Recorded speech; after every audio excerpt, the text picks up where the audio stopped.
Le 27 mai 2021, le ministère de l'Agriculture et du Développement rural du Cameroun a reçu une délégation de la Confédération des chocolatiers de France. Au cours de cette audience, une convention encadrant la création d'une plantation-école de 12 hectares dénommée École d'excellence cacaoyère a été signée entre le chef de ces départements ministériels et ses hôtes. Vous savez, dans la structure des exportations du Cameroun depuis près de 60 ans aujourd'hui, le cacao fait partie des produits qui dominent la courbe de croissance. Et donc, un renforcement des capacités pour l'amélioration des ITK et des opérations post-récolte est véritablement le bienvenu. Parce qu'en améliorant les ITK, on améliore le niveau de rendement des cultures, de ces activités dans les plantations. Et pour ce qui est des opérations post-récolte, ça permettra quand même d'avoir un cacao de bonne qualité, haut de gamme, qui respecte certaines normes, les normes ISO, les normes internationales. Également, un protocole d'accord fixant le prix du cacao d'excellence pour la prochaine campagne 2021-2022 a été signé ce même jour. Cet accord vise à changer la perception de l'origine camerounaise sur le marché international où la fève rouge brique du Cameroun, pourtant très prisée pour ses spécificités, subit une des cotes moyennes de 100 francs CFA par kilogramme.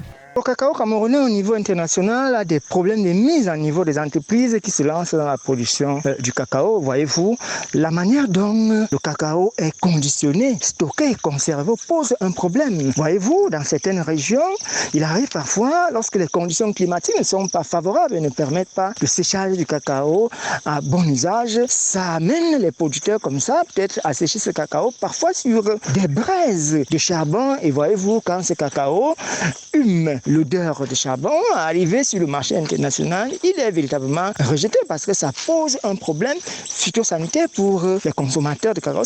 Notons que cette école en voie de création permettra aux acteurs du domaine de bénéficier des programmes de formation essentiellement sur les itinéraires techniques et les processus post-récolte de traitement de la fève haut de gamme. Pour rappel, depuis quelques années, le gouvernement camerounais et l'interprofession cacao-café sont engagés dans un combat pour l'amélioration de la qualité de la fève camerounaise.